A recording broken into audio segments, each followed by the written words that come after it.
మీలో ఎంతమంది Pawan Kalyan winner material అని ఎంతమంది ఫీల్ అవుతున్నారో కామెంట్ సెక్షన్లో కామెంట్ చేసేయండి.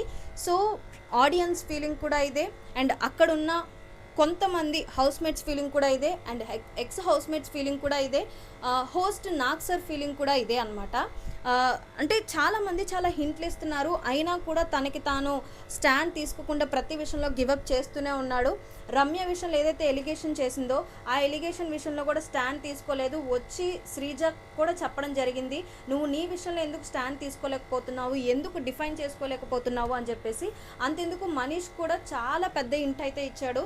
ముద్దుగా మాట్లాడుతూ మందర్పూలు చెవులో పెడుతున్న వాళ్ళని నమ్మొద్దు అని చెప్పేసి పెద్ద హింట్ అయితే ఇచ్చాడు. అయినా కూడా తనకు తను స్టాండ్ తీసుకోకుండా, నిన్న విషయంలో ఏదైతే దివ్య విషయంలో కూడా స్టాండ్ తీసుకోకుండా, కెప్టెన్సీ విషయంలో కూడా స్టాండ్ తీసుకోకుండా, ఇమాన్యుయల్ చెప్తున్నా కూడా అర్థం చేసుకోకుండా ప్రతి విషయంలో గివప్ చేస్తూనే ఉన్నాడు.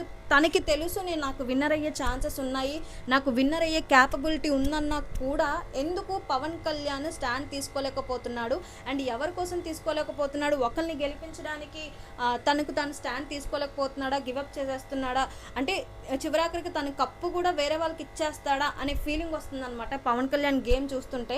ఈరోజు నామినేషన్స్లో కూడా యాక్చువల్లీ తను దివ్యాన్ని నామినేట్ చేయాలి, బట్ దివ్యాన్ని నామినేట్ చేయకుండా నిఖిల్ని నామినేట్ చేశాడనమాట. సో అంటే ప్రతిసారి వైల్డ్ కార్డ్ని నామినేట్ చేస్తూ సేఫ్ గేమ్ ఆడుతున్నాడని అయితే అనిపిస్తుంది అనమాట. సో మీకు కూడా ఇదే ఫీలింగ్ ఉంటే కామెంట్ సెక్షన్లో కామెంట్ చేసేయండి. ఐ హోప్ ఈ రోజు నుంచి తన గేమ్ బెటర్ అవ్వాలి, అండ్ ఈ రోజు నుంచి తన గేమ్ బాగా ఆడాలి, విన్నర్ అయ్యే ఛాన్సెస్ ఎక్కువ ఉన్నాయి కాబట్టి దానికి తను దగ్గరలో ఉండాలి అని చెప్పేసి ఎంతమంది కోరుకుంటున్నారో కూడా కామెంట్ సెక్షన్లో కామెంట్ చేసేయండి.